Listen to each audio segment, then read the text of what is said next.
I'd like to call this meeting to order. First item on the agenda is to review and approve minutes. No minutes. Okay. Next item is to sign some bills. Just one bill from the community advocate this evening.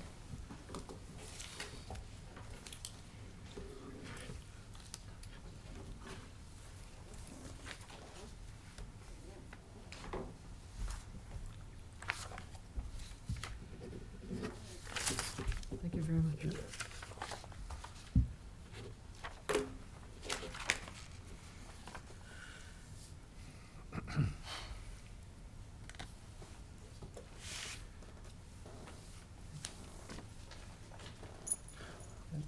Next item is to discuss submissions to the Community Preservation Committee.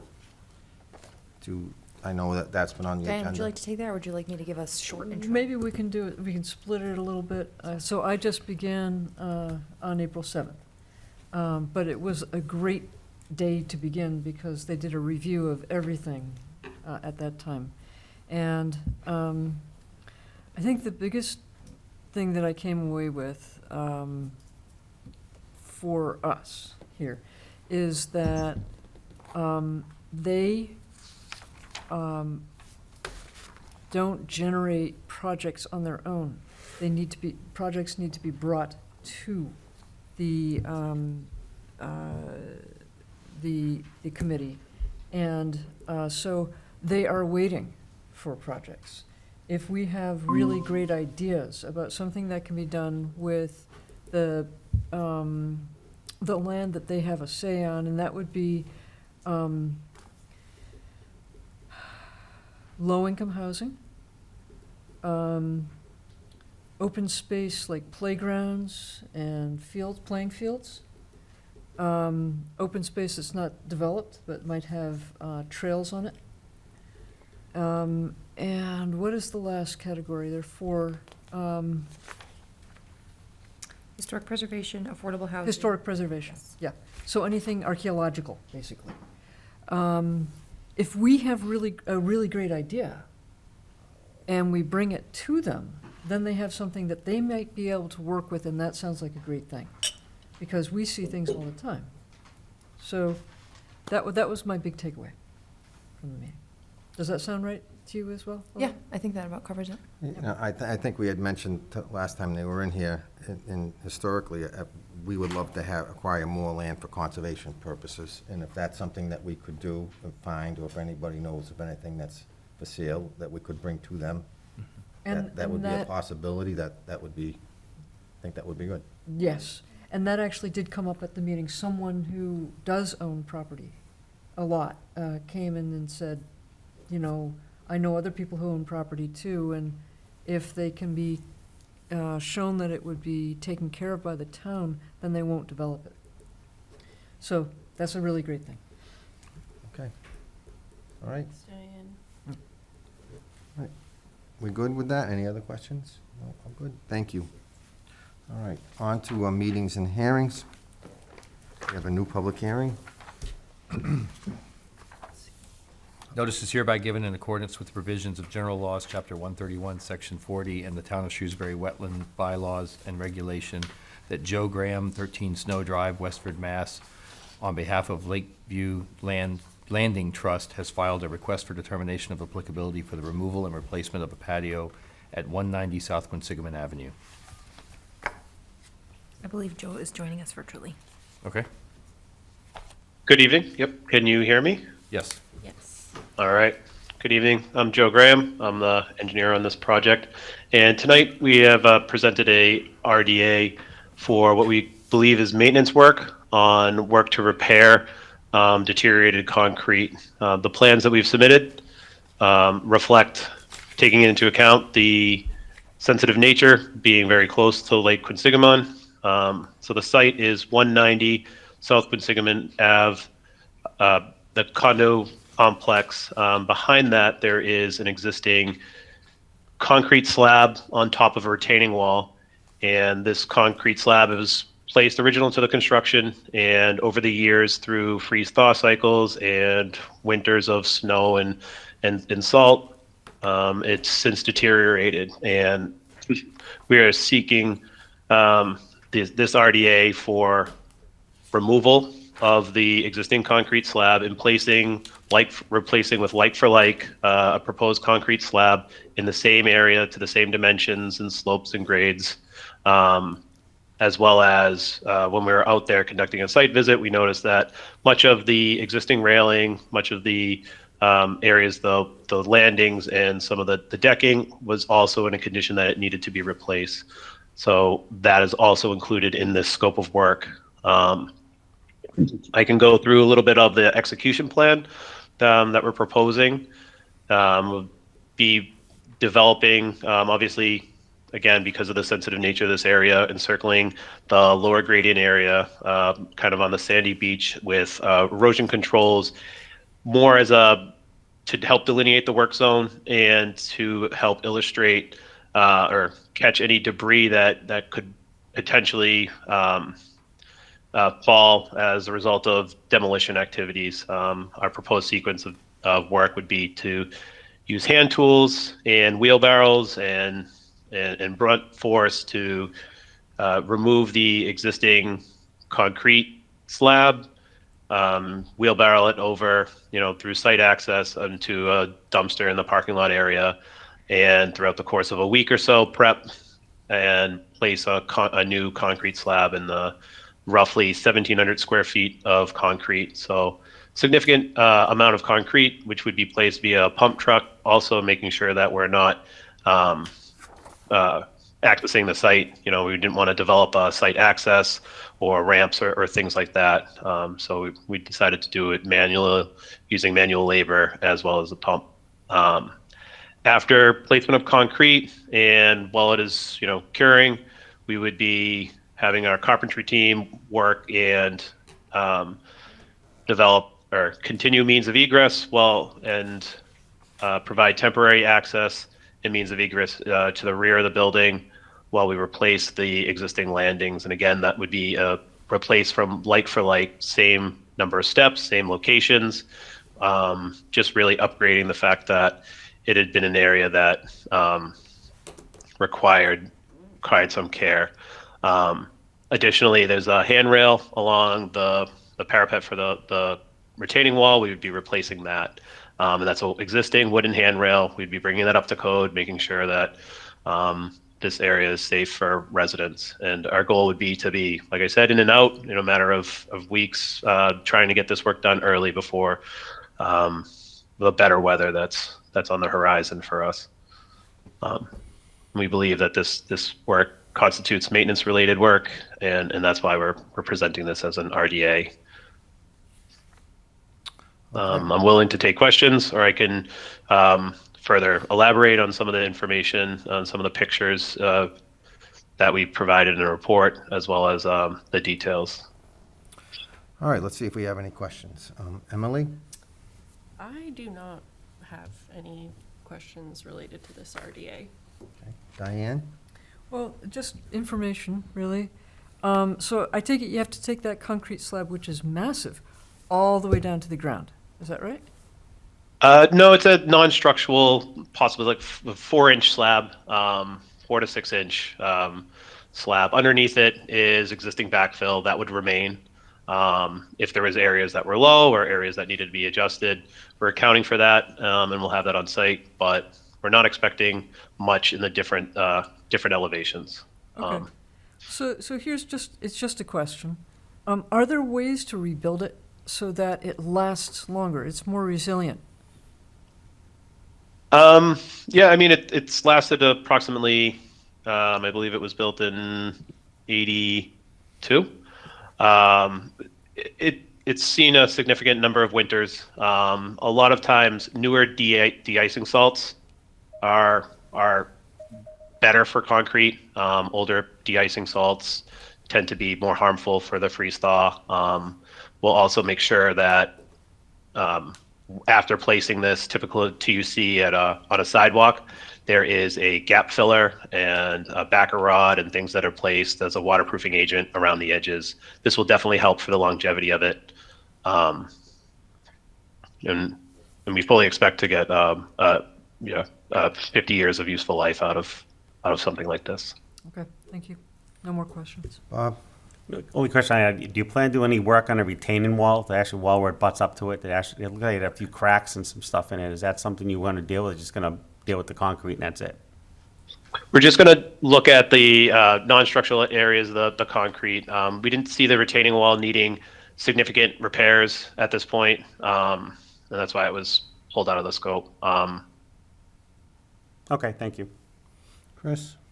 No questions? Alea? I just wanted to clarify, so the concrete truck will not be going alongside of the building, it will remain in the parking lot, and it will be like wheelbarrowed to the, We'll use a pump truck Okay. we'll load from like the parking lot and use a 100-foot pump truck to make Okay. sure we have access. awesome, okay. That was my only question. And you did say everything would be, all the debris would be removed off-site, correct? Correct. Yep. We'll have dumpsters, and that will be doing handwork. We didn't want to build a site access because of the additional work that would entail, and we think just additional labor force, throwing more men at it, if you will. The sequence would be taking the material, wheelbarrowing up and dumping it directly into the dumpster. It wouldn't be stockpiled or anything in the front of the building. Correct. We're looking to just load it right into the dumpster. Only handle it once. Okay. Look for a motion. Just any questions from the audience? Okay. There being none? Mr. Chairman, I make a motion that we issue a negative determination with this, with respect to this request. Second. All there in favor of issuing a negative determination? Aye. I All right. Thank you very much. I'm going to recuse myself from this next one.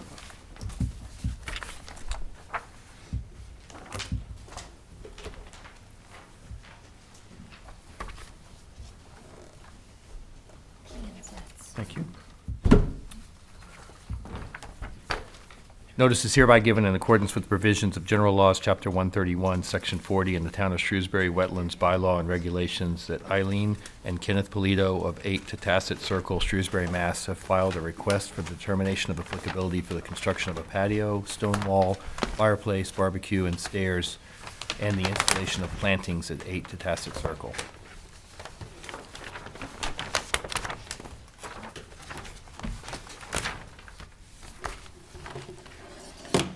Mr. Acting Chairman, Yes, thank you. Kevin Quinn with Quinn Engineering. I'm here on behalf of the owner and applicant for this project. My office did file a request for determination of applicability. We prepared a plan here which proposes landscape plantings, lawn, pervious and impervious patio, stone wall, stairs, fire pit, barbecue. Basically, it's an improvement on the existing property. All of the proposed improvements here are proposed within buffer zone and not within resource area. And one of the aspects of this that we like is that the resource area is divided from the area of work by a stone wall. So it's sort of a clear demarcation for a contractor that you have to work on the dry side of the stone wall, if you will. That helps us. Some of the work is within your 30-foot no structure zone. The plans call for pervious paver, patio, walks, fire pits, stone walls, and stairs within the 30-foot no structure zone. And also within the 15-foot no disturb zone. Again, the stone walls, stairs, landscape plantings, fire pit, permeable paver, patio, as well, is within the 15-foot. So we request the board grant a waiver of that. This relief, as well as the application itself, is based on basically 3 primary issues. This work ends up creating no detriment to the lake environment, and I would submit to the board that, in fact, it's helpful to the lake environment in that erosion will be eliminated with the development of this site, and we've designed this with provisions that recharge storm water to the groundwater table. And again, with the stone wall, we have separation from the resource area, which we feel is helpful for the standpoint of concern for the lake environment. This project is redevelopment in a big way. This site was originally developed, we found records back to 1889 in which this site was developed. to Tacit Bathing Beach was created here. There was a lodge was created here, and actually even a casino, all built on this site in the area that the work is now proposed. So as a result, none of this work is proposed, there's no alteration of a critical environmental or natural environment. It's all built on areas that have already been built upon. Finally, I would submit to the board that the improvements on the site are intended to be environmentally sensitive and improvements. As I said, we've proposed pervious pavers on the patio to recharge stormwater into the ground. And the site itself is certainly stable. We did receive comment from staff that some of the plantings on our planting plan were non-native species. So we've resubmitted the plan to you with the non-native species eliminated. Everything in there now is non-native, and to my knowledge, as an engineer, God help if an engineer is trying to tell you about landscape plantings, but it is, as we understand it, non-native and non-invasive species. Okay. Can I answer questions? So, we'll start with the board. Emily? So what is the existing site condition now? Right now, it's lawn. There is some, I guess, patio-type improvements, but there's not, this is a much more extensive patio than exists now. It's mainly lawn, mainly green. I guess, and then is there any other drainage features associated with it, or it's just pervious? Well, we designed the pervious pavers, and those have a reservoir of crushed stone under them, so that the water's allowed to perk through the pavers, and there's a crushed stone reservoir, so the water collects and percolates, if you will, into the ground underneath.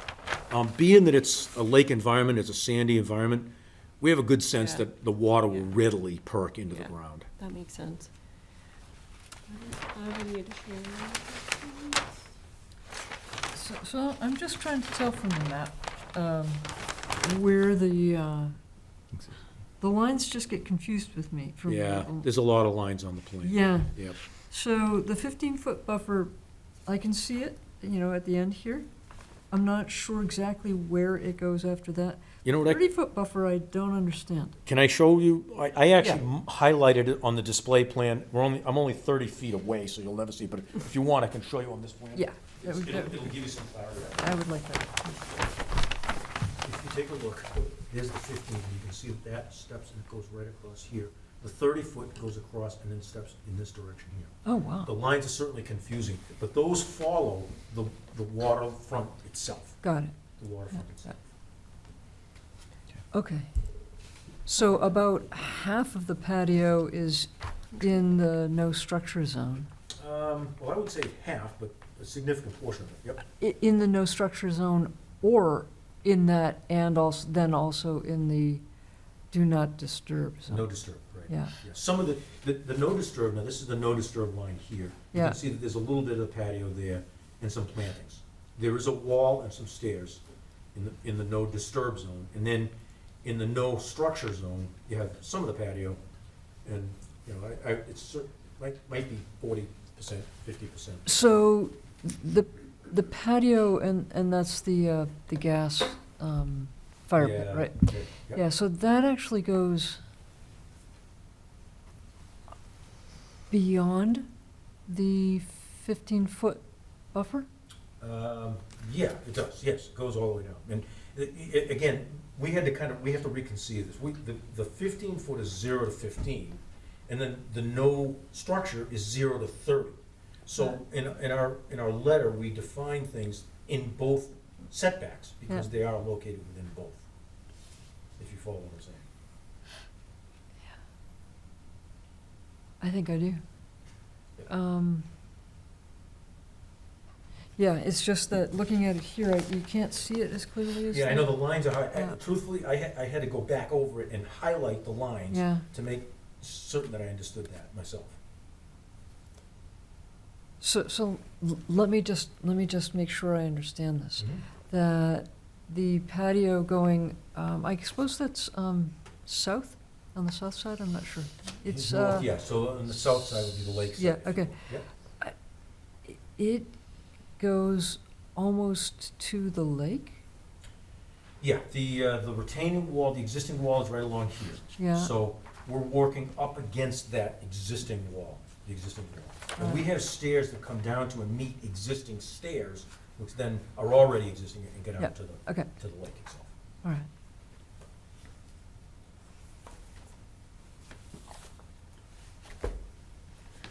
Okay, well, the pervious pavers are wonderful. You all set? I think I am.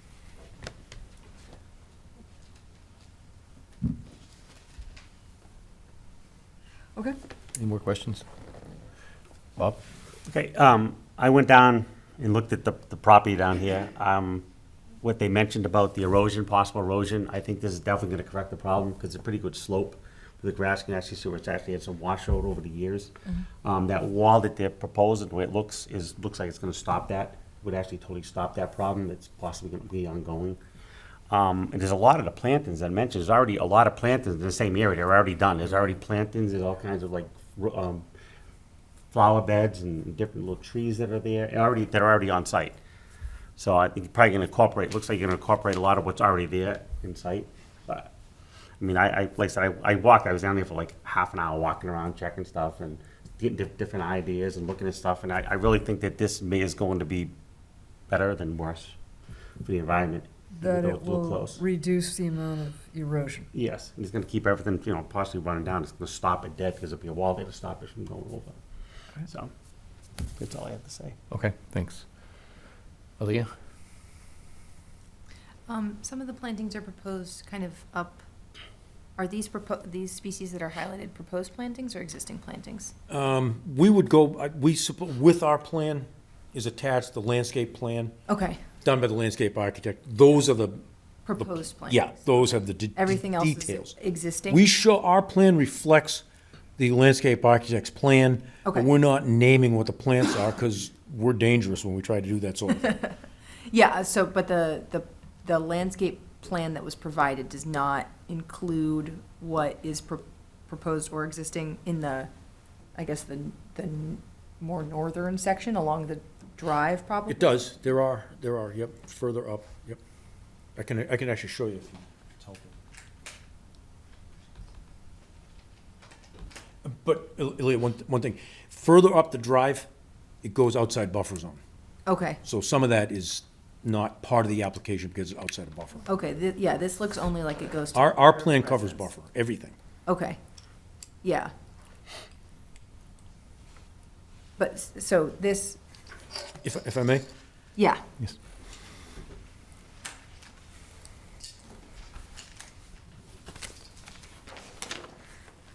That's the landscape architect there, okay, does have the plantings on, all the way up. okay.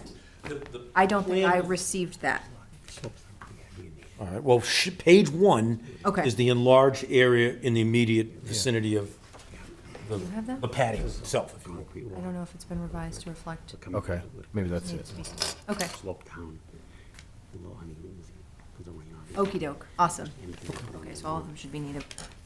This is gonna stop anything from going down that hill. Do you know if the, obviously the natural gas fire pit will require a gas line? Is there an Yes. anything existing in place, or will that be a new gas line? I believe they have gas service to the site, Okay, but I would need to verify that. okay.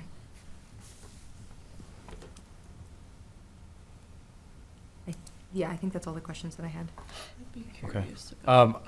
Just because it's hard for me to see the 15-foot line as well, but currently in the no disturb 15-foot buffer, I should say, is it just existing, it's just lawn right now? Yeah, there's some of the, there's lawn there, well, technically, the existing retaining wall that's been there for 100 Right. years, that's in no Correct. structure zone. The steps are existing steps are in no structure. There is some landscaping and lawn, Okay, but it's predominantly lawn. okay. You're right. And then if I'm following the 15-foot line correctly, it goes straight through the middle of the gas fire pit. Is that correct? Yeah, yeah. Is there any way that could be moved back a foot Or two? If Close. this board says so, yes. Okay. All things are possible. Okay. That was, I mean, it's one thing to have permeable pavers, it's another thing to have a gas fire pit, so. All right, so a procedural question. If we have to grant a waiver, do we vote on that separately? Yes. Okay. So, any questions from the audience? The public? Yes? Could you come up to the microphone, please, and state your name? Up here? Well, at the table is fine, or, Oh, sure. Yeah.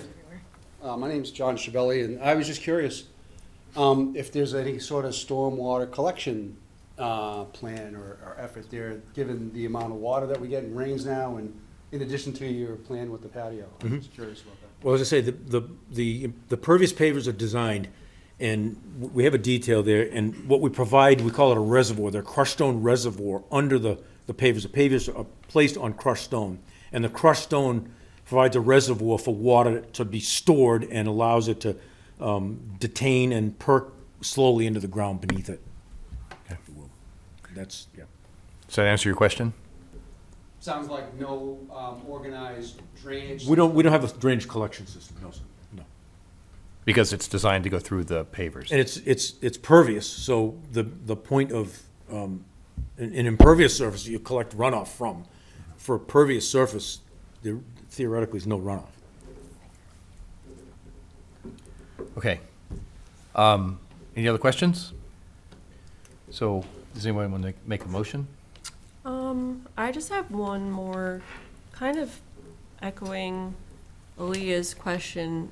Is there a way to confirm what sort of utility would be, if there is any utility that's needed as part of that, or a connection to the utility? There'll be a gas line, you mean in terms of the gas? Yeah, there'll be a gas service coming from the house out to the fire pit, Okay, Yep, an underground service. Looking at this, I mean, I'm looking close, it looks to me like the gas main's right here on the side of the house already. So it'd be on the lakeside right here, looks like that's where it is, right in that area. Get the units, and I believe that's the gas thing right there. So they just bring it down along the side of there, I'm sure. can you zoom out a little? It's probably gonna get blurry as I get in. No, like zoom out. Oh, okay, sorry. And then, sorry, going off of that as well, I know there's like a kitchen-y thing proposed. Will that be a propane, grill, or will that be also attached to the gas That'd line? be natural gas, Okay. yep. Where is Is that like two separate how's that utility thing work? We just got the little thing. I mean, typically you have one line. Okay. You can branch it off, you wouldn't Okay. need two separate lines for Okay, that. so yeah, like a T. To see that thing, concrete okay. there, but if you look, it's hard to tell, but it's so big. Down here, just put the wall across here, it's gonna stop us. Yeah, There's an existing retaining. there's a wall right along the water here, sorry. Sorry, No, let it's me, good, no. Yeah, I right, there's a can wall right share. on here, it's actually concrete down to here.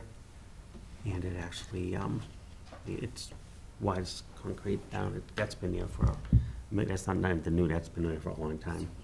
But like, all these other stuff around here it was fixed a long time ago when they did all this wall. There's a fence around here. Yeah, sorry, I Yeah. popped on the screen. Oh, There's thank you. the existing retaining wall along the south, and then it's pretty well fenced and retaining walled along Yeah. the entirety of the It property. is. Right. So the patio will connect to the existing dock or to the, like, Yeah, there's a walk, there'll be a walk to the dock. Okay. And to the bridge, okay. it'll be all linked.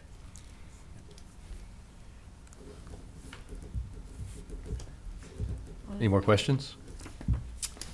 No, I think that covers my questions about the project. Okay. Somebody want to make a motion? I make a motion that we vote to issue a negative determination of applicability for the project located at, let's see, 8 Tatisset Circle. Second. All in favor? Aye. And we need another motion for the waivers. for the Oh. No disturb in the 30-foot, correct? The 15-foot and the 30-foot? Yes. I make a motion that we grant the waivers requested as shown on the plan of record here for, is that okay? Yes, yeah. Second. All in favor?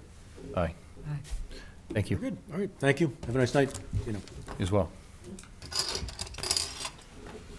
Okay.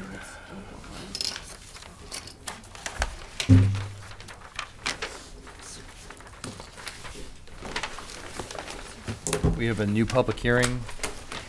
Notice is hereby given with provisions of general laws, Chapter 131, Section 40, and the Town of Shrewsbury Wetlands Bylaw and Regulations that Sahara Sheikh, 18 Appaloosa Drive, Shrewsbury, Massachusetts, has filed a request to amend an order of conditions issued for the construction of a home addition and the installation of a shed at 18 Appaloosa Drive. You can sit at the table or at the...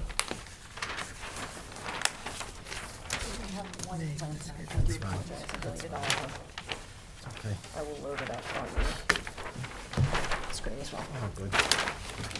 Yeah. All right, how are you? Good, how are you doing? What do we have? So I was here a couple months ago. We are building an extension next to the house at 18 Appaloosa Drive. And then we have this shed in the back that was placed like over 12 years ago. So I was hoping we could request so we can keep the shed in place. I know there was a condition last time that we should remove it when we got the initial approval. But I wanted to request if we can keep it, because at this point, breaking it may cause more damage to the environment than letting it stay.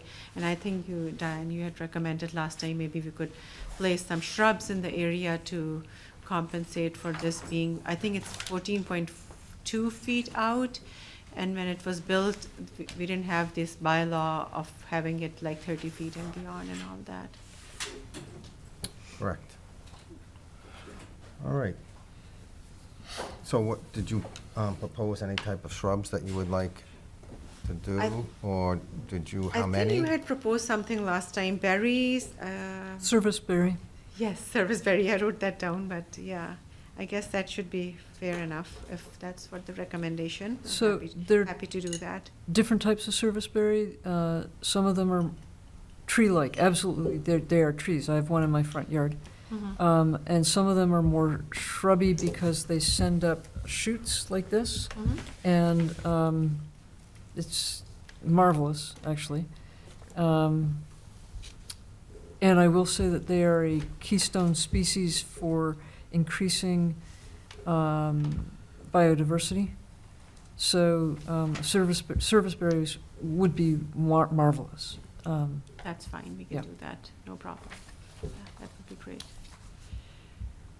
Do we have an amount that we would like to specify? So I don't have the map in front of me. I forget how many we said before. Let me see how big the area is. I would also recommend a variety of shrubs, so it might want to be, I would recommend serviceberry as well as. Is some other, else. Yeah, yeah. just a. To be honest, another one that you might want to consider is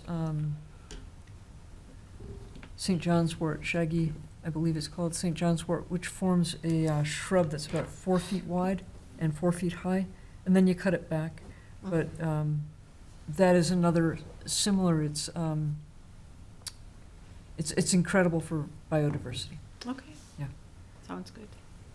And both of them would do well with the light that you have there and with the kind of water that you have there, or don't have, you know, it's a good site for both of those. Sure. Do you know of other trees that we might want to consider?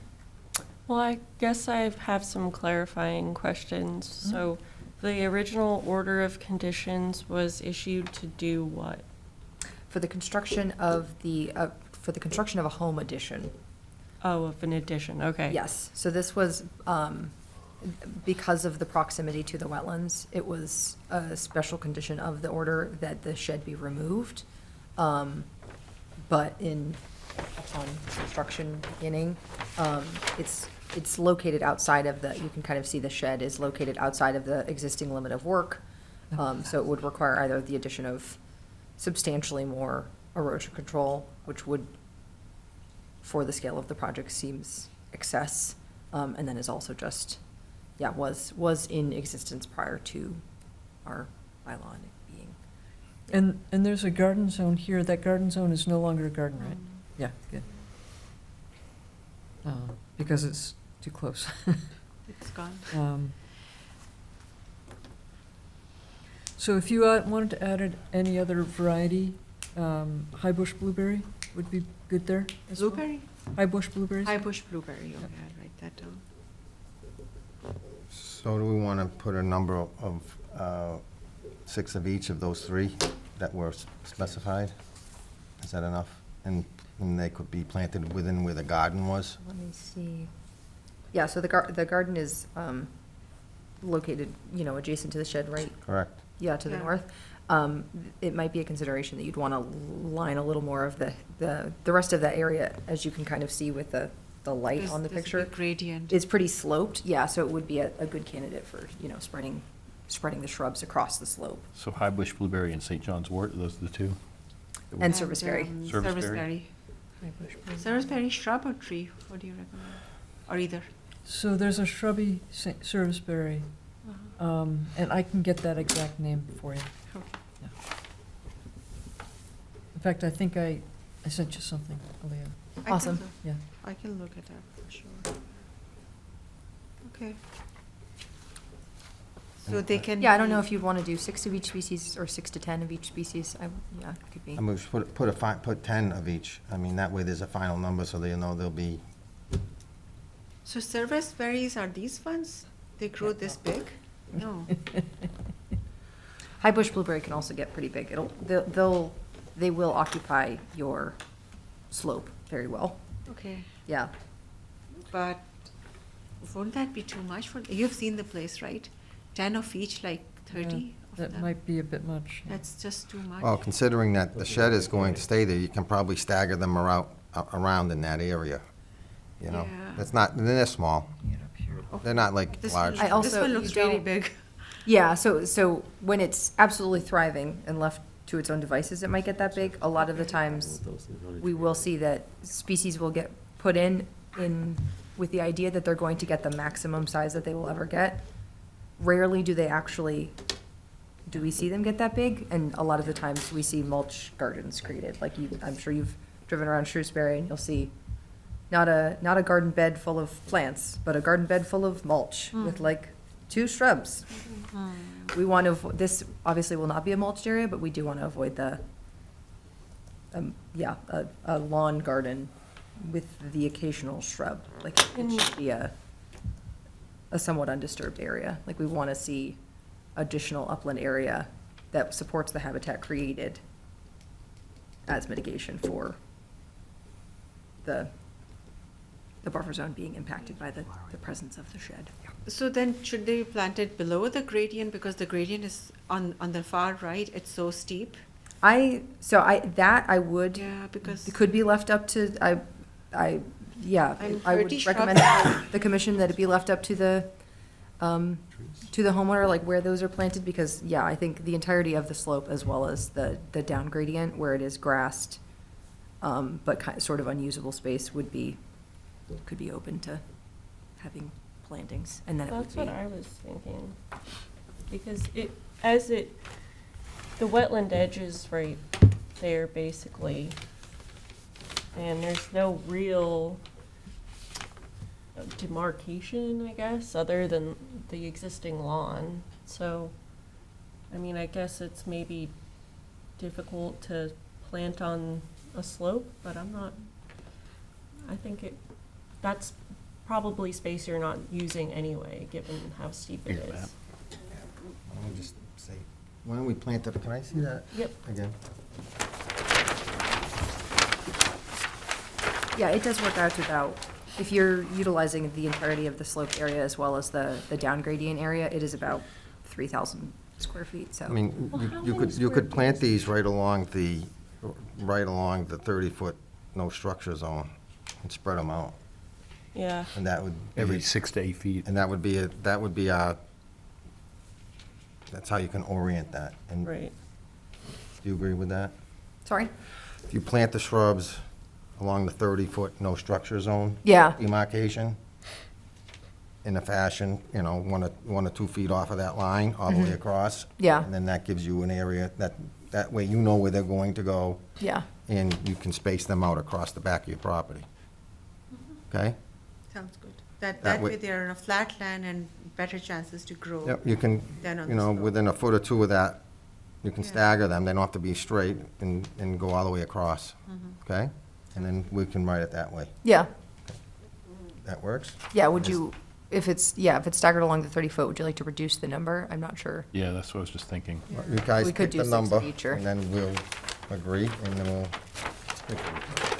Without measuring. The shed is Probably approximately 215 to, 215 linear feet. Linear feet, like how long along the 30-foot buffer? Square feet is the shed. If we plant Do they them need to along a be line, and they need to have 6 feet probably between them, or 5 feet. I really do not know the watering quantity. Do they need to be watered because they're So so the- far? Initially to help them establish, but once they've established their native plants, they'll take care of themselves. yeah. So the Yeah, first that is why season we at encourage- It's least, a far reach. Native We're species. watering them all the way. Yeah, so Probably 100. yeah, so 6 of each. The novelty of the 6 feet, native exactly. species is they don't 20. require extensive, How many- like, Yeah. they Nourishing. exist, How many different they species have are there? existed in New 3. England for many, many years. They will continue existing in New England. They will require some additional watering, probably like 1 good watering the year that they're planted. well, maybe more, it depends on the year. Yeah. If there's a drought, then you gotta water them, they're gonna die that first year. Sometimes the second year you have to water if there's a drought, right? But other than that, once they're established, you don't have to do that. How was the garden watered previously? So we would run a hose from the home to the garden, Okay, yeah. so if these are being located where the garden was and a little further behind the Further, yeah. proposed addition, at least the southern half of the shrubs will be easily watered. Right. And it might be, just bucketing it or a hose extension or whatever for the remainder. Okay, so How many? there was I 8, think we're talking about 6 Okay. each. so about 18 plants, Okay. is that correct? That fair? How Yeah, it so works out. it's approximately 100 feet, so, yeah, with, So there's about 18 plantings, and we'll specify those, okay? Okay. You can space them out how you want, just try to answer along that 30-foot line. Okay? Sounds good. All right, so is any other questions? Anybody from the audience? Okay, we're going to close this hearing. Thank you so much. Thank you.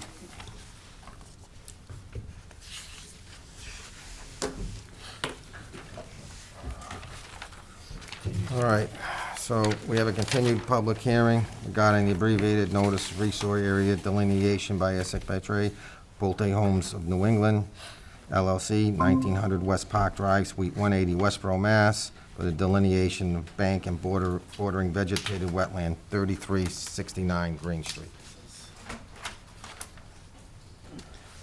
Good evening. Hi.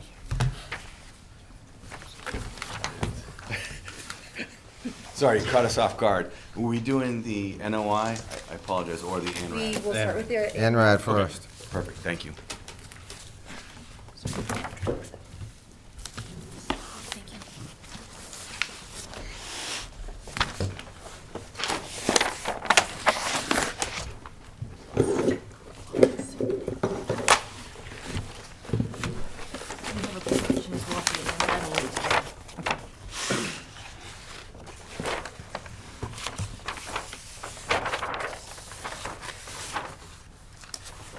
So I have given you the NOI plan sets, but obviously the delineation is on the NOI plan sets, so, yeah.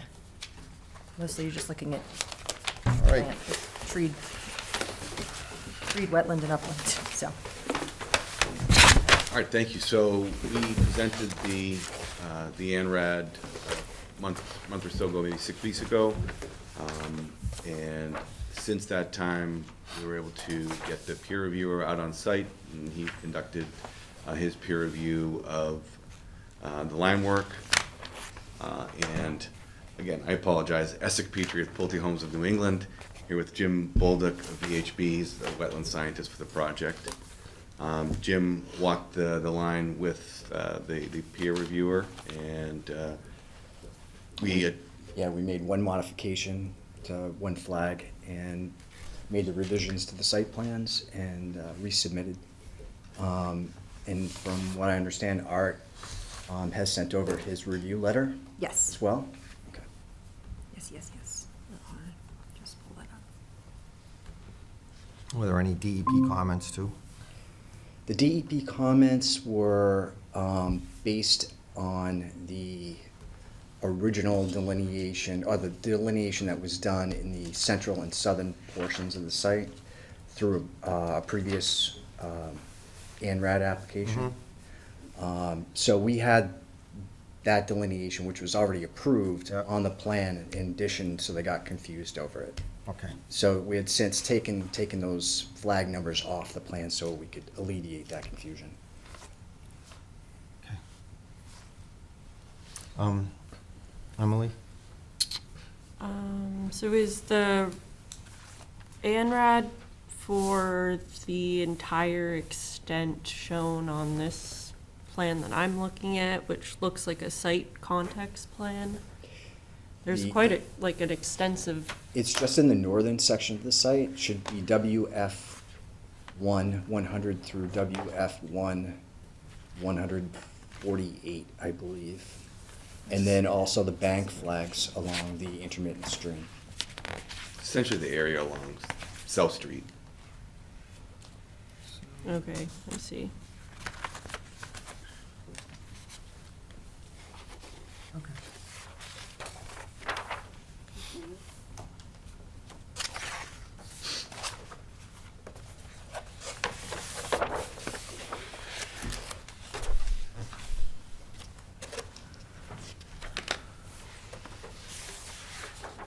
If, okay, now I see it.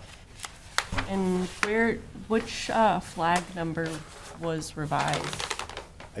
It should say it right on the plan. It should say Was it 136, I believe. Yeah, it was 130, 136, sounds right.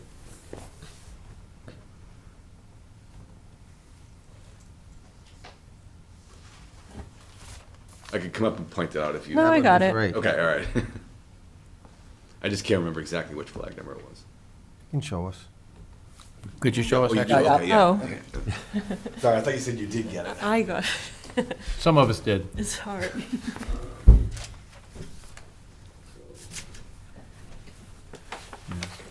So, It's 134, 133. Is that the NOI plan set? Yeah, this is the NOI plan. It may, I don't know if it's, is it on there? Yeah, it's not on the NOI plan set, it's on the ANRAD plan set. Yeah, I just Yeah, they're- figured I could figure out which one it was. on the 133? plan set. In case it's seen it. There we go. So, yeah, I believe it was this flag right here. 130.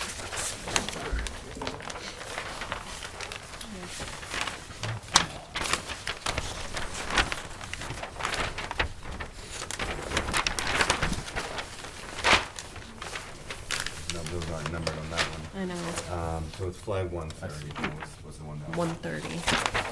Thank you. It should be right on there. It should say 133R. 130,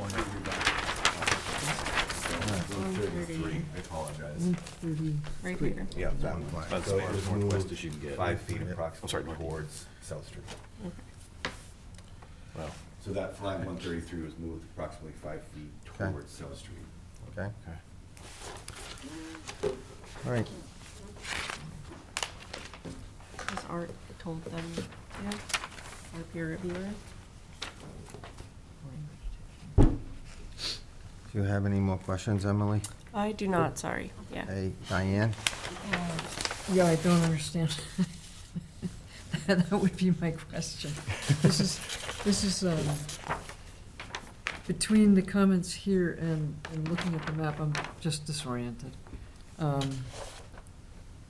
Maybe we can instead read the DEP comments and go through that and make sure that we understand everything there. If we go through the DEP comments, it's going to be extremely confusing because their comments are based on a previous ANRAD filing. Aaliyah, do we have a copy of Art's review? Yes, let me pull that up. Because that'll be the most It's right here. helpful, I think. Okay. Did you get a chance to look it over? Did he say anything of note? I think those were the two big comments. It was the He moved change to- in the wetland flag for 133 to 133R. And then his initial comment, upon first reflection, was that it was kind of confusing that there were, the way the flags were set up for the previous ANRAD versus the current ANRAD.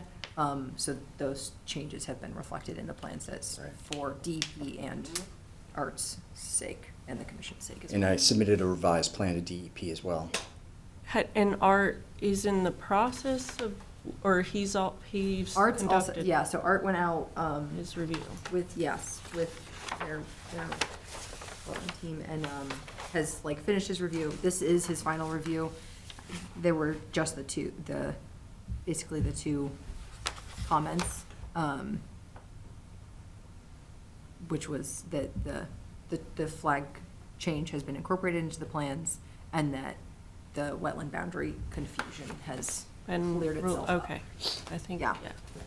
Otherwise, it was pretty straightforward. This obviously was maybe a slightly smaller set of wetlands to delineate compared Yes. to the Yes, larger compared to six. the much smaller. Previously delineated Yes. wetlands. It is a ginormous wetland complex, Yeah. that incorporates a lot of different wetland systems. So, yeah. I think DEP was confused because I didn't think they probably didn't read the narrative, which outlined each of the flags in there. They didn't. Yeah. So hence the confusion because the old flags were out there and there's like hundreds of them. Right, And right. so they were like, where is this going? You know, sort of deal. So we cleared Yeah. it up. So, Yeah.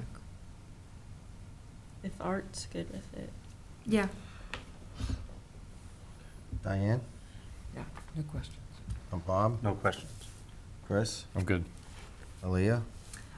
The only additional thing that I had was making sure that the final amount of wetland, like square footage and linear footage was confirmed before any permit is issued for that. So I wanted to see if the obviously the square footage for the BBW may have changed by whatever 5 feet by 5 feet bigger it got, for the. But it's not within an impact area though, so, Yeah, It but was so- just, it was well, just for the it's- boundary, it was just for yeah, it's just for the approval of the boundary, so Okay. it's not, we're not like taking a calculation of square footage of the entire wetland. or anything like that.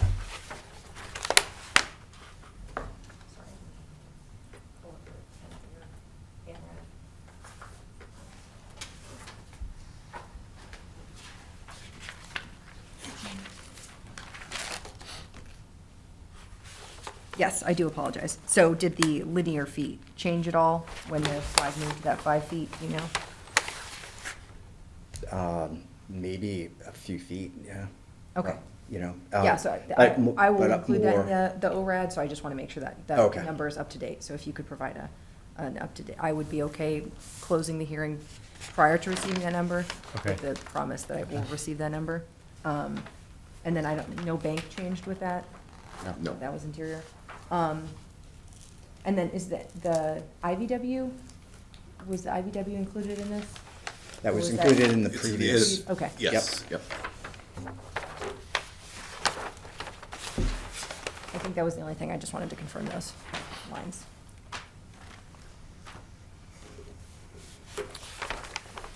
Are you all set? Yes. Any questions from anybody in the audience? So if there are none and the board doesn't have any more, we'll close this. Yes. And then when we issue the Oh, right. the order or for the NRAD, we'll put in that they need to send over? Yes. You want. Yeah, I would also, well, you'll also need to make a motion for the waiver for a cold weather delineation, because the peer review was conducted prior to Yeah. April 15, today. Okay. Yeah, but we came to the public hearing, we had requested that prior to Art going out there. I think we I got. think we Oh, voted on yes. We that. got last approved- week. we got Last approved I'm meeting. for sorry, that. yes, yes, it has been Yeah. motioned already. I just want to make sure it's included in. I Yeah, go to the- Yeah. gotta put it back in the brain. We did. Yes, I apologize. You have already made that motion. You've already issued that. All right. Okay. So this meeting is closed. Now we're on to a new public hearing. Did we need to make, We close it, we'll vote on it at the end. oh, okay. All right. Notice is hereby given in accordance with the provisions of General Laws, Chapter 131, Section 40, in the Town of Shrewsbury Wetlands Bylaw and Regulations at Essex Petrie, on behalf of Pulte Homes of New England, LLC, 1900 West Park Drive, Suite 180, Westboro, Massachusetts, has filed a notice of intent for the construction of a 150-unit multifamily residential housing community and supporting amenities and infrastructure at 33-69 Green Street. Okay. All right, great, thank you. Leah, do you mind giving me the opportunity to yes. present, please? And you are, just for the record. Yeah.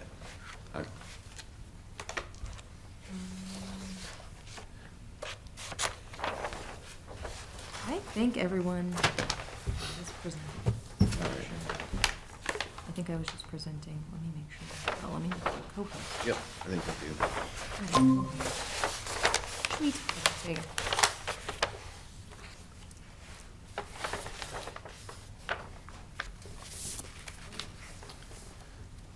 Okay, thank you very much. Again, my name is Essex Petrie with Pulte Homes of New England, Westboro, Mass. And here with me tonight is Jim Bolduc, our wetland scientist from VHB, and Matt Leibner, our project and site and civil engineer from Civil Design Group.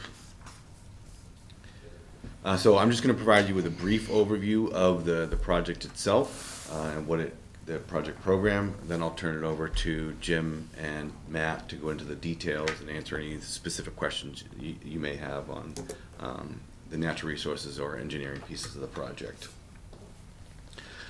It's been a bit since we've met and talked about this project, or others may not be familiar. So just to orient everybody, the site is located in the southeast corner of Shrewsbury, not far from the Grafton-Westboro town lines. The parcel is just off the eastbound side of Route 20 between Green Street and South Street. That Green Street has a signalized intersection with 20, and the South Street is the unsignalized intersection with 20. So last summer, we presented to the commission a project for our Chapter 40B Emerald Run project that included 300 units spread amongst 6 four-story multifamily buildings. And we're here tonight to present a change in the program in that project.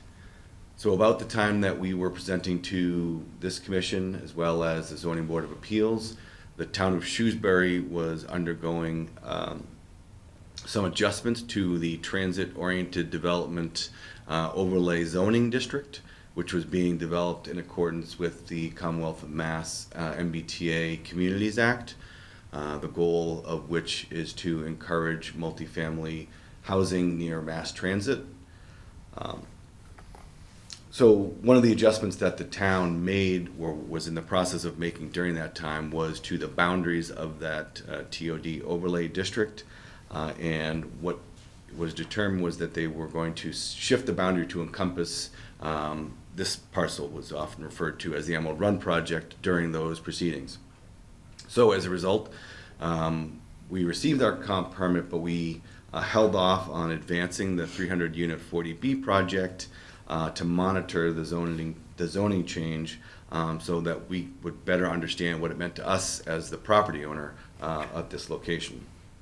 So as details emerged on the language of the zoning district and the specific details of the requirements of the zoning district, we revamped and adjusted our Emerald Run project, so from a 40B project to a project that fits directly within this new district that was developed by the town and then approved by the residents at Fall Town Meeting.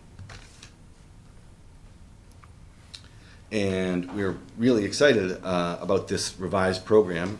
Again, we feel that it strongly represents the goals of the TOD district. It balances the dense and diverse housing with the natural resources in the area. So just a quick overview again, it will end up being 2 parcels, approximately 40 total acres. This does not include a parcel that Pulte will be donating to the town of Shrewsbury to provide a connection between South Street and Green Street. You can see it on the plans. It's kind of not too far off, but we're kind of running parallel to Route 20. Our project, the new program, would consist of 150 total units, made up of 1 3-story, 38-unit low-rise building that would be located closer to Route 20, and then 112 townhomes located further back as you got away from Route 20. It will include 15% affordable units that will be spread evenly throughout the project, and there'll be a mix of 1-bedroom, 2-bedroom, and 3-bedroom units.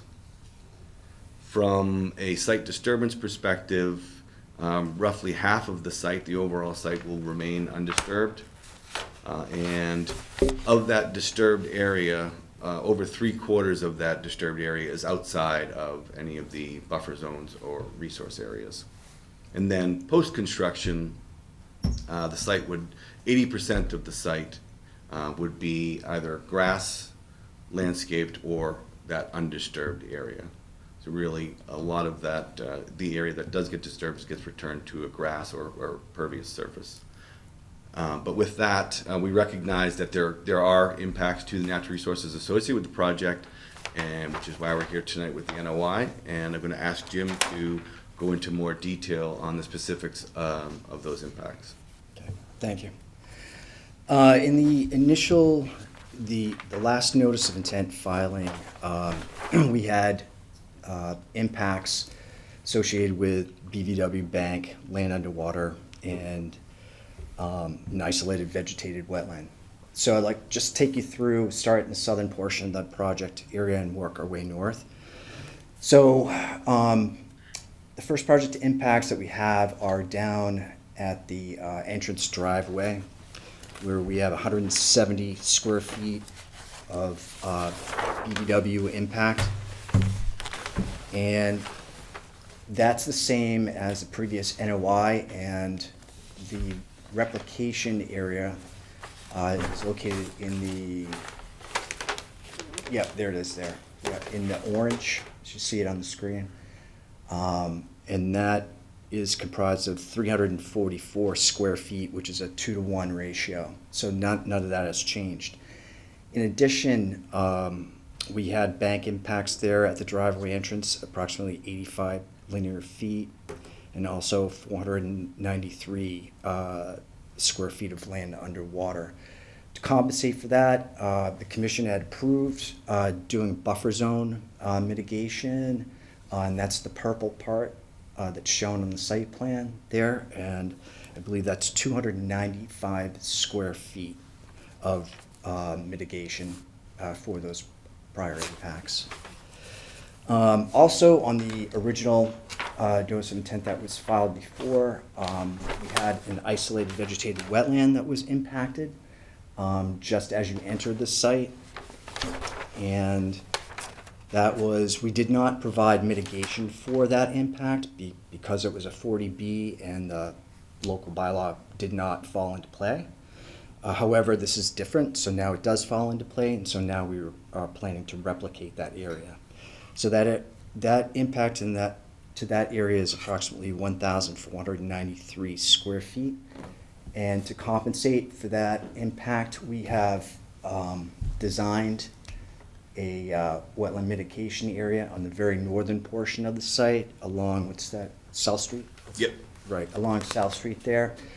There's a bunch of different factors that make that an ideal spot. One is that it's so close to South Street that access to the area is ideal for construction.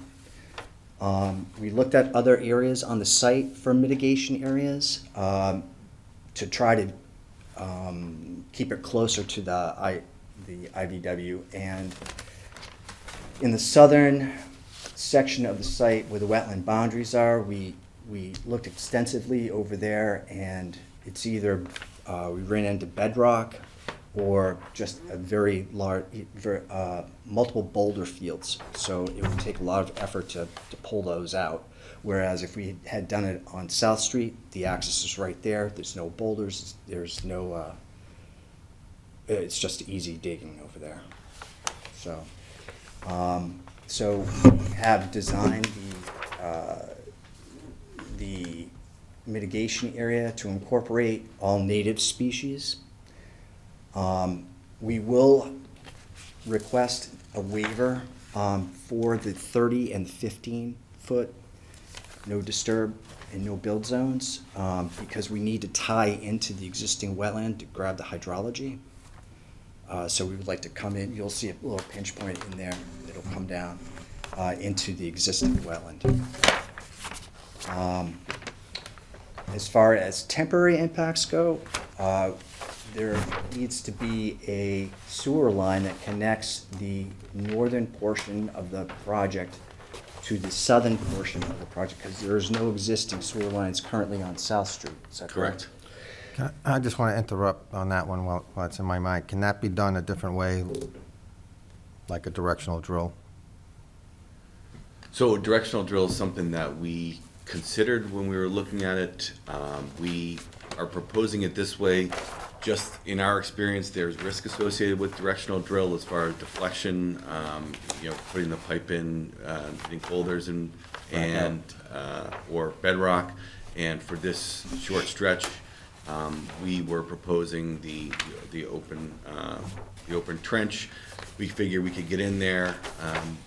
Our approach would be to get a small enough trench that we could do it with a mini vehicle, rubber tire, setting up plywood adjacent to it, dig it out, fill it in, put the pipe in, fill it in, and then cover it back up within a day or two, and then be done with it, get the plantings in, and then incorporate that as part of the overall monitoring program that we'd be required to do for the other replication areas as well. How long, since we were talking about it, how long is that area? Because it looks like it's about 100 feet. I think it's 130, I think is the distance. Just under 100 feet. Just under 100, okay. Maybe you could look at that, and if you did look at that, could you provide us with the analysis of what you looked at? I mean, did you do borings or soils analysis for that directional drill in that area? My question. If you could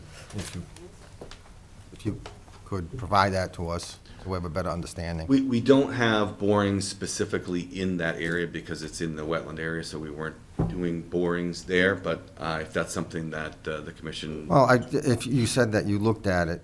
Yep. So whatever you looked at and how you came to your conclusion, if you could share that with the engineering department, it would be appreciated. Sure thing. Sorry for the interruption. Yeah, so back to the replication area by South Street, that is a 2-to-1 mitigation to compensate for that IVW over there as well. I don't know if you want me to explain the whole sewer line thing, but it's exactly what Essek had pointed out. Go in there with an excavator on 2 pads, excavate the material out, separate the soil profiles, install the pipe, backfill it just the way the soil profiles were taken out, backfill it, make sure the organics are in there correctly, and so on. So. Okay.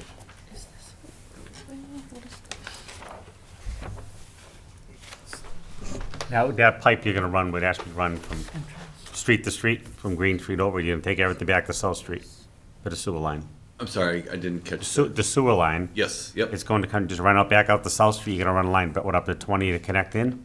It Pump will- pump station there? It will connect into the pump station associated with the larger townhome development off of Green Street. So it would, there'd be a small pump behind the townhomes, on the backside of the townhomes from South Street, that would pump up to the larger townhome development to get into that system there, which would then get pumped down to the new infrastructure that we're putting into Green Street, which then eventually gets to Route 20 infrastructure. You have anything else? No, that's about it. Yep. Emily, do you have any questions? Do have a question related to, I think it's a proposed, it looks like a roadway from South Street to Green Street that's in the, Yep, that is the parcel that Pulte is carving out of the overall larger parcel and will be donating to the town. The town has expressed a desire to have a cross-connecting roadway between South Street and Green Street. The roadway itself is not part of this project, but we are donating that land for the town to permit, plan, and design and construct that roadway. It came up as part of the Route 20 master plan process as a safety concern. Again, as mentioned, the Green Street intersection, is signalized. The South Street isn't. There are left turn restriction signs and striping there. As someone that I drive by there all the time, it's not always observed. So I think that the desire would be to divert traffic to the signalized intersection. Will there be any widening of Green Street or any of the streets over a part of this parcel? No. We are proposing, we are doing infrastructure work on Green Street from about it's actually the south, but up the hill, Green Street, the second entrance to the townhome, major townhome area, down to Route 20, and that would be, we'd be redoing Green Street as it sits today from a cross-section perspective, but the roadway would be repaved, though, mill and overlay. and the existing site conditions are forested, or is it like, Yes, forested, yep. It's, the wetlands are Plustern forested wetlands. And then there's, the uplands are forested as well with hardwoods. and what type of drainage or infrastructure is included? And I'm curious about the total impervious cover that will be generated by this project. So I'm gonna ask Matt to respond to the stormwater piece, as he's the engineer that designed the system. Hi, good evening. Matt Leidner with Civil Design Group. So the project includes a comprehensive stormwater management system, which consists of collection, infrastructure, and then infiltration, treatment and infiltration. So there is some above-ground infiltration, meaning open basins, and then there's some subsurface infiltration as well that's proposed. And the stormwater management system has been designed to comply both with the state requirements for stormwater as well as the local stormwater bylaw. And soil testing was performed as part of the, Yes, so just to rewind back to the previous version of this project, the comprehensive permit project, at that time, we had conducted soil testing along with the town's peer review engineer Graves. They witnessed it, we were together on site doing the testing, and the stormwater management locations are consistent with those locations. So, and I'll also mention that Graves has peer reviewed this new version of the project, and they did not have any stormwater comments whatsoever, which I attribute to the fact that they did on the first project, and we proactively incorporated their comments from that project into this project.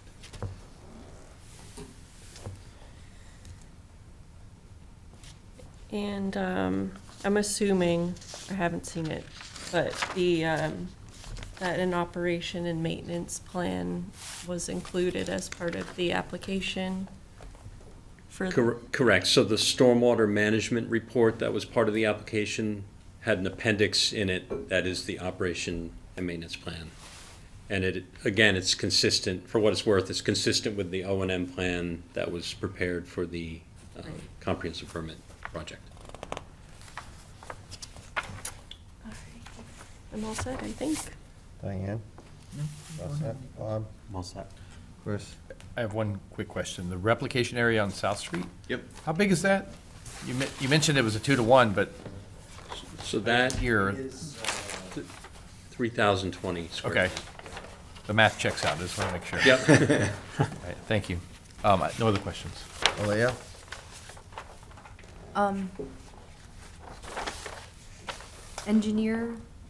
Engineering had wanted to broach the idea of decentralizing some of that stormwater.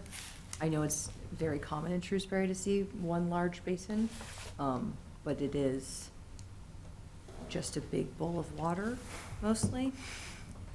I don't know if these are proposed to be home or home-owned, are they? It's all home ownership. Yes, okay. Yeah, so, a lot of individual residents in Shrewsbury maintain their own stormwater infrastructure. That might be an opportunity here to kind of spread that out a little bit, incorporate some more underground chamber systems, and not have a big bowl of water in the rear. May I I was gonna, I guess, so would the infrastructure of the roadway, who owns the roadway? It would be the developer for the time being, and they are responsible for maintaining the stormwater management system, I guess. And then if it's supposed to be individual home ownership, I guess the question is, who is ultimately going to be responsible for maintaining that infrastructure? Yeah, there'll be a condo association. Okay, it's, that they're would- condos. Correct. Okay. There'll be a condo association that would be in charge of that, and the O&M plan would be carried through with them, and they would, Pulte would be on the board of directors through construction and a certain period post-construction. Then it would hand it over to the trustees at that point, or whoever's voted in, and they would be responsible for maintaining that O&M plan, beyond that, which would include stormwater, the stormwater basin and systems, as well as the roadways. May I respond to the? Yes, yes. Okay, so that is the basin that jumps out, right? Yes, yeah. It's the largest. However, in that area of that 100 townhome cluster area, there is significant grade change through there.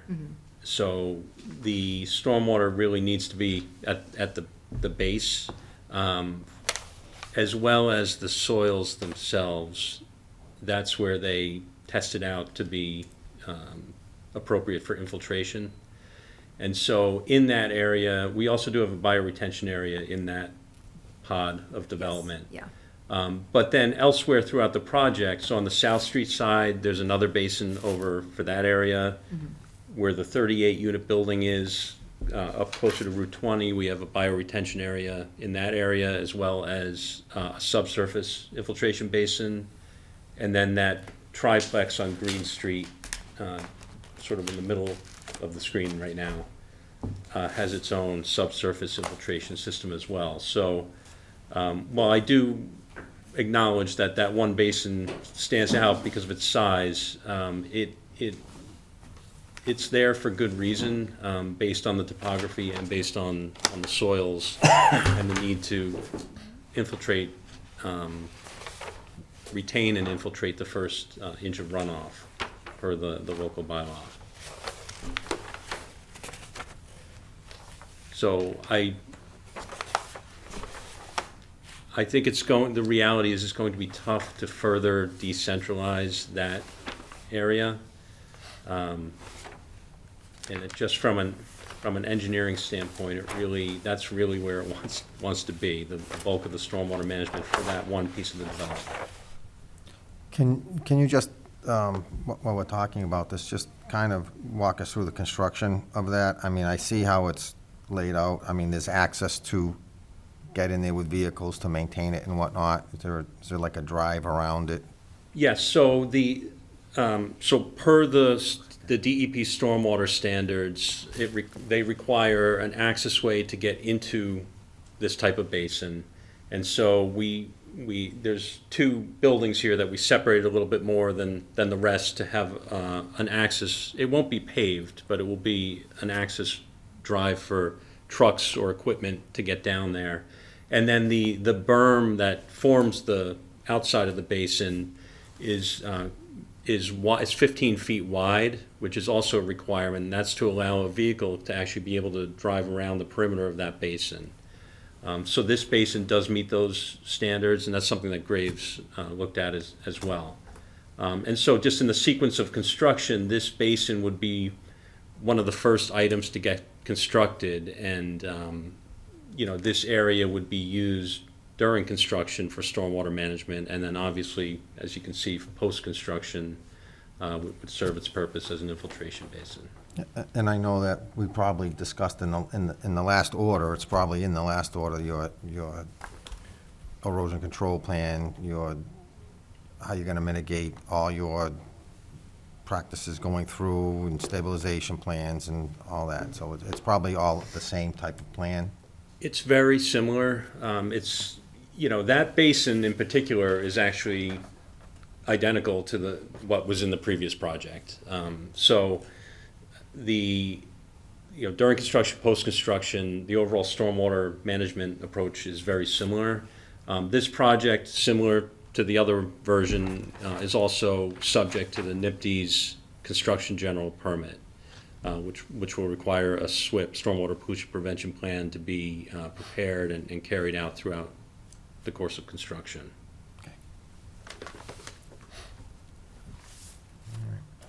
Because the bylaw was not in effect for the original order of conditions, there was a limited number of, or there were fewer conditions placed on the project than probably would be placed on the project with the bylaw in effect. So there would So now probably we- be more stringent now we conditions can- related to erosion control and monitoring. But now we can do that with this project. Yes, this is Yeah. not a 40B, so this is Right. subject to the, So it's subject to The new bylaws. yes.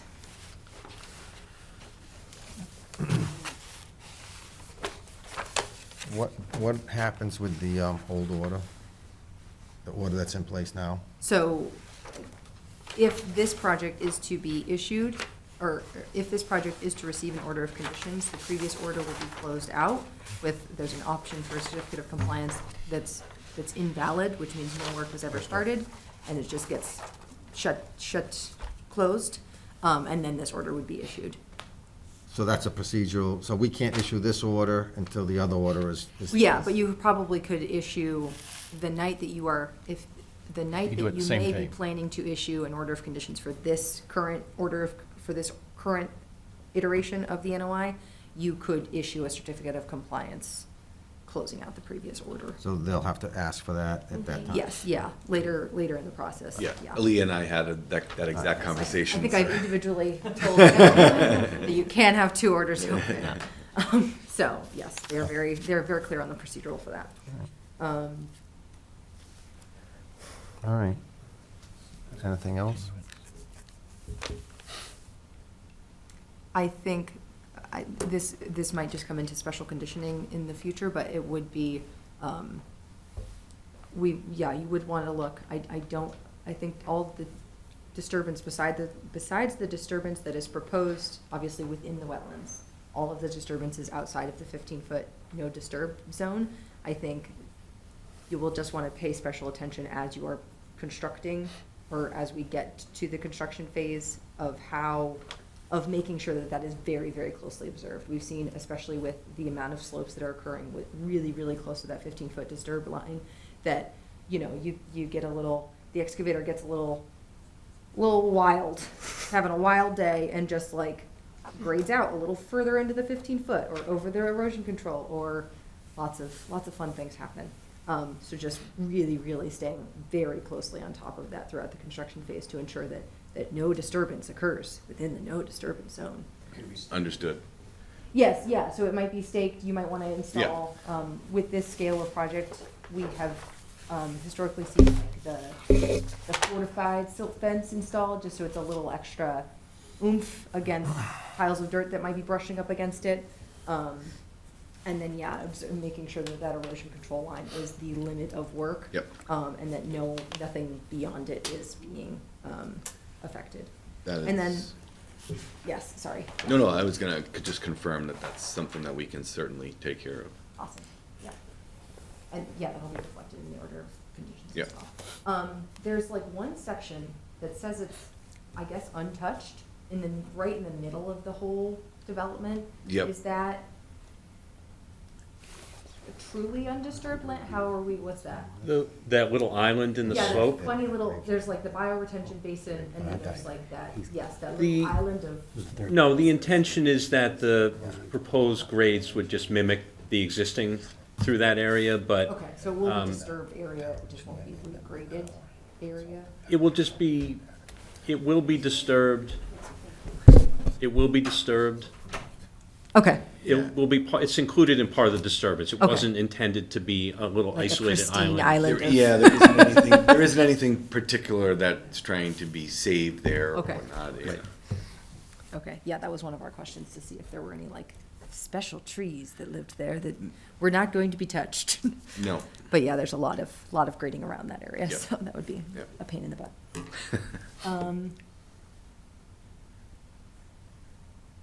Yeah, I guess that was it for now. Also, I don't know if there would be I guess it would be difficult with a detention basin as proposed, but if there was any possibility of making that detention basin, we've seen, unfortunately not in this town, but we've seen in other towns where detention basins can be kind of multi-utilized, and I know it's becoming more common where you'll see like a park that just floods because it's the low spot and it probably historically flooded, but they have now engineered kind of that into the design where, you could have a playpen that's just wet during rainy seasons and then is dry in 3 days because that's what infiltration basins are supposed to do. So if there's any opportunity to kind of make a multi-use of that space instead of having truly just a big bowl of water, that would be it, yeah. I appreciate the ask and that idea, and that I think the challenge here, as Matt had referenced before, is just that the slopes in this location, they're pretty significant out there today, and they would be so. To try and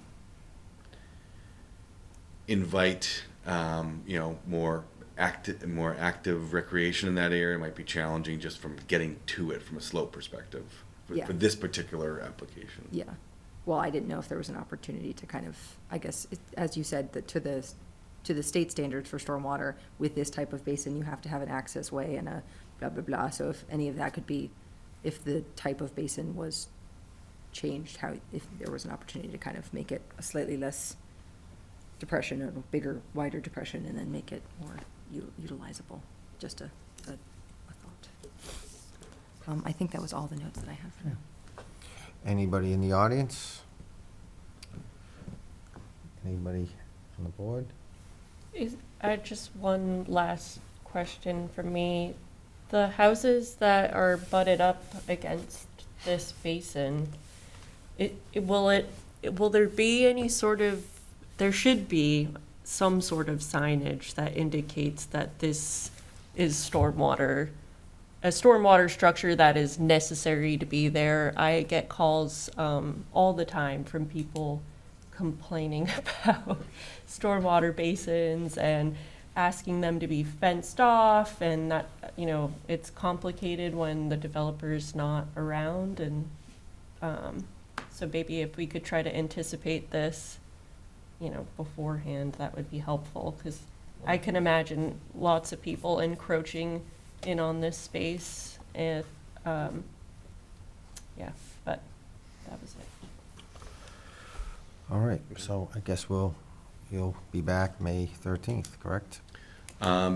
Potentially, yeah. So we are still working with planning board, and we're still receiving comments, and we're making some so far slight minor adjustments. We met with fire department yesterday, and they had a few minor adjustments to our site plan. So our goal would be to come back to the commission when it makes sense, when the updates are at a place where, so we only have one set of plans between the Concom and planning and others. So I'd like to put us on the agenda for the next meeting on the 13th, and we'll go from there. We'll depending on continue how it the in other that. conversations go. Yeah, if you have to continue it, you just ask. Exactly, perfect.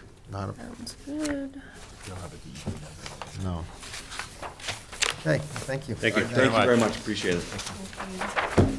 All right, moving on to new and old business. We have two closed hearings.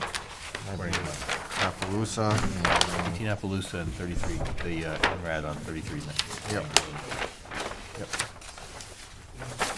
Are you ready for a motion, or should we? I think you can discuss it. I would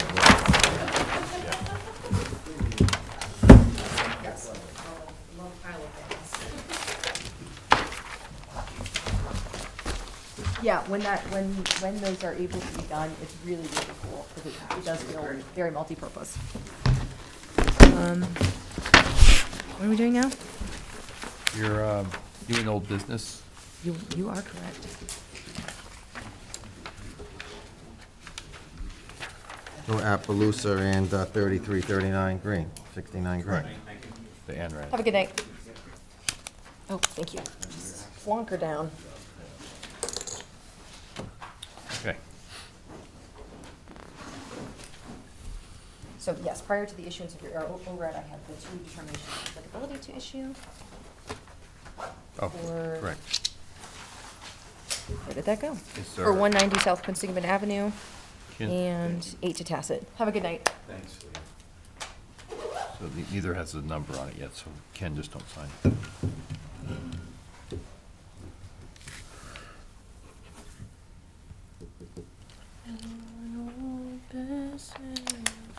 Pass that down to Bob. There we go.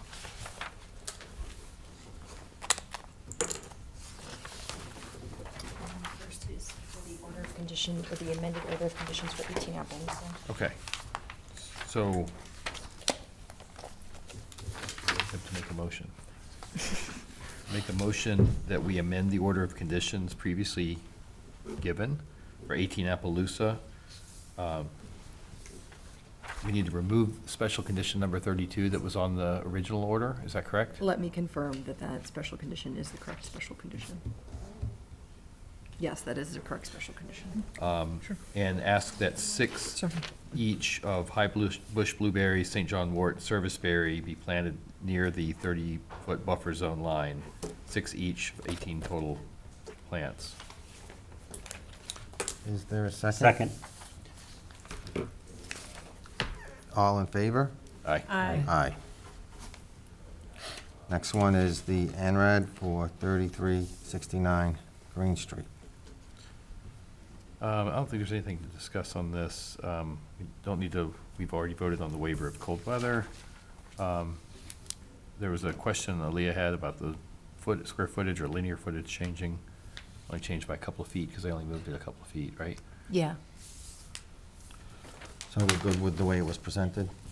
Yeah, you Because we might, had- yeah, you might include a special condition that we receive the Final final linear Final footage prior linear to the footage. issuance of the order. final document, yeah. Okay.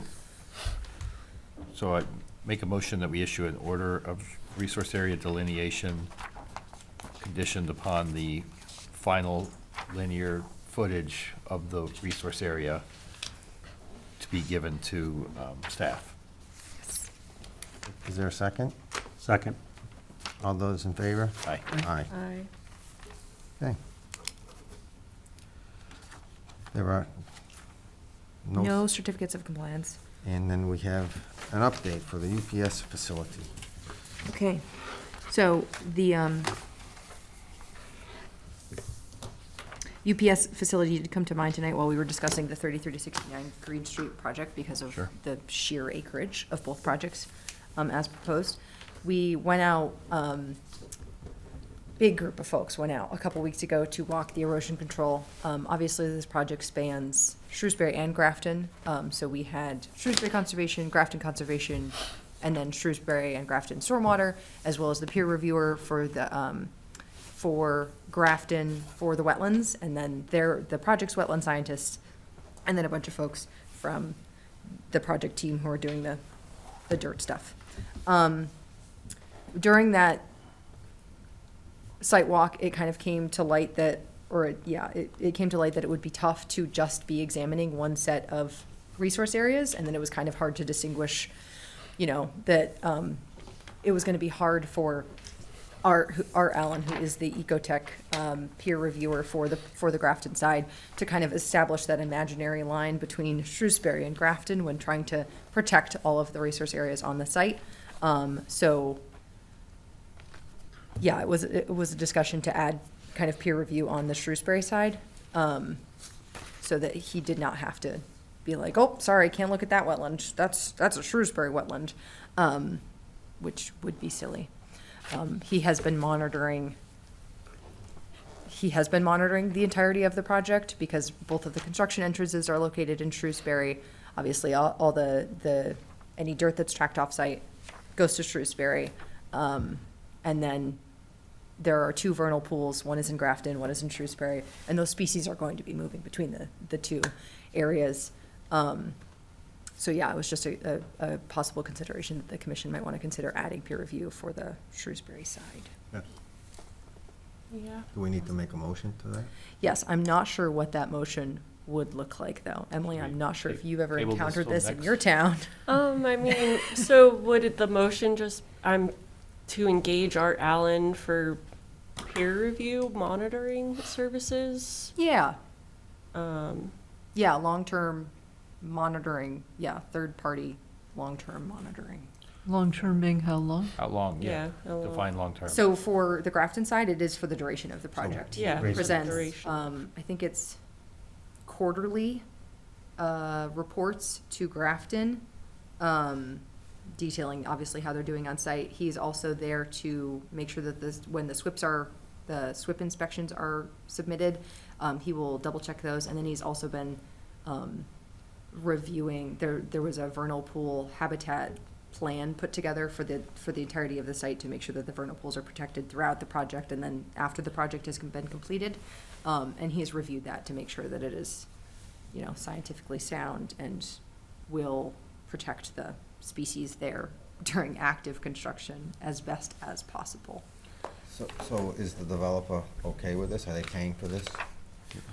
That's what I was just thinking. Yes, yeah, they will have to pay for this, So should we make sure that it's before we, make a, I Oh, yeah. kind of think proposal. I kind of think we required that in the order that this be reviewed, and Yeah. I know it is being reviewed, it's just it's not in an efficient manner. yes, yeah, exactly. So maybe wait and just check to make sure everybody's on the same page, and then we'll do a motion, and, is that Yeah, okay? I'll look to get a proposal from Art, yeah. Art for what an additional How much? cost would be to include Shrewsbury in those monitoring plans. That'd be. Because I think as part of the order, we asked for that. Yes, So we just need to give them a budgeted amount or whatever. Yeah. estimate. It's gonna be They- X amount per quarter. Well, we asked that be done, I believe it's in the order, so, let me, Look it up. yes, there were a substantial number of conditions for that order, so I'm. so, I mean, we may not even have to make a motion. Yeah, an or anything, additional- 'cause If we did that I already. think Yeah, we'll we've- just follow up on what we. Correct. Right. Yeah. It's I believe it's part of the Yep. order, so if it's in there, they just need to follow up on it and get us Yes. what you want. Yes, It might be, yeah, just the developers, who's already hiring Art. Art's gonna have to start charging to go into Shrewsbury or. yeah, you yeah, know. I think that's reasonable. yeah, So we'll just hold off on that one. Yeah. okay. Looked like yeah. it was in the November meeting. Yeah, and then I just wanted to give you guys an update on how, so they've put together the vernal pool habitat plan. I think I included it in your folder. It was slightly amended based on the site visit. The original plan had been to establish a crossing between the vernal pool located in Shrewsbury and the vernal pool located in Grafton. That crossing separated both sides of the site, and by the time that we had gone out there, and the erosion control had been installed, a lot of the species that needed to get to the vernal pools were already occupying the vernal pools, so there really wasn't necessary, a byway was not necessary to be created. The proposal after, you know, a byway for the critters, was ramps over the erosion control. But the wetland scientists were concerned that if there were ramps installed when they were proposed to be installed, honestly, the species would try to leave where they were not supposed to leave, and they would end up in the big desolate dirt pit that is the rest of the construction site. So they did not install those this season. They're proposing to install them next season as needed, to move any species between the vernal pools later this season during the migration season, during the migration period out of the wetlands. They will leave the erosion control in place and are proposing to have wetland scientists out there. They monitor weekly anyhow, but they'll increase monitoring, and walk the line and pick up the species in buckets and put them over to the next wetland.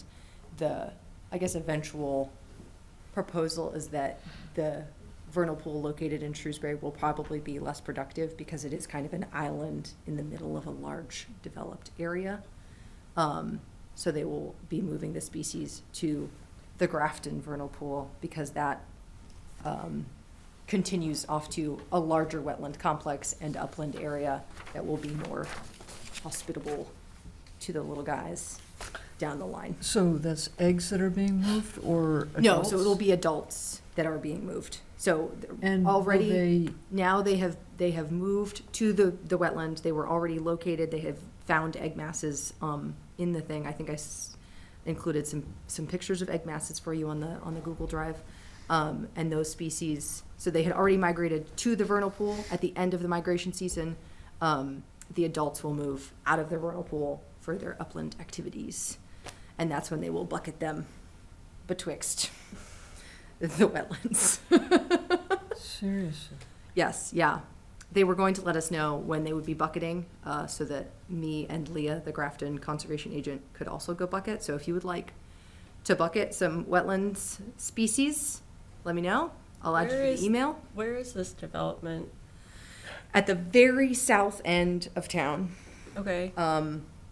You know, he puts Into candy- Grafton. Yeah. Obviously into well, Grafton. It's off of, what is it, Centennial, Centec. Centec? Yeah, Centec Boulevard. So off of, Route 20.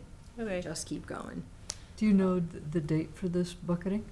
I do not know the date of bucketing yet. I think it will be sometime during the summer, because that is, I think, when During the summer? the salamanders and the, I don't know, there was one other species, a frog species, I believe. that Wood will frog? require a bucket. Wood frogs, maybe? Yes, it probably, it may well have been wood frogs, yeah. And that's not bad timing for them to be moved? That's, So they will be trying to migrate up and out of the wetlands to upland area. All of the upland area in the vicinity of the wetlands on the Shrewsbury side is a construction site. So the erosion control is in place to kind of prevent them from getting just into the site. And the wetland scientists are proposing to walk the erosion control line, find anybody who's, hiding in the lovely shade of the silt fence, pick them up, put them in bucket, with like proper bucketing procedure. Yeah, you want to like use a leaf for like wetness so you're not drying them out and making them sad. Put them in a bucket, move them over to basically Grafton. So all of the Shrewsbury species will become Grafton species. We're raising the amphibious population of Grafton in this process. so in the future, will they know where to go and where not to go? I'm not sure how dependent these species, I will ask the wetland scientists how dependent these species are on obviously sea turtles return to the beach that they're born on. They're and a lot of other species are like honed in on where they need to go back to. I'm not sure how dependent these species are, or if they're just like, this is down, I go down to where wet is, and then I go up to where dry is when I don't want to be wet anymore. Did anyone address all the mud coming off there onto the road, or no? Is that something to address with stormwater or with management? All the mud that's coming off that property up the road that isn't being. Yes, so Art was there during the most recent SWIP inspection, I think during his April visit. He had noticed that in an email, and I requested later the same day after our conversation that he that they address that and send me pictures when they are done figuring out their muddy mess. Obviously, it sounds like the construction entrance either needs to be revised, biggered, something needs to go on. It's on both sides. I mean, Centec's really bad, but if you come off Centennial Drive on Centennial, it's the same thing over there. Yeah, yeah, absolutely, yeah. So we'll probably be going out there later I'm talking with Leah again tomorrow to kind of to update ourselves, because it's just such a large project that it is hard to stay on top of, so. Yeah, so we're gonna make sure we're on the same page tomorrow about the vernal pool plan and the final approval for that, as well as the continued SWIP inspections and making sure that they're doing what they need to do. If you need anybody else on the bucket brigade, I'd love to do it. I will let them know that commissioners would be interested in attending as well, and I will try to get the date as soon as possible so that you have some availability some option to join the bucket parade. Anything else to come before the commission? I do believe that is it. That's all I have. We have a motion to adjourn. I'll make the motion. Seconded. All in favor? Aye. Aye. We are adjourned. Thank you.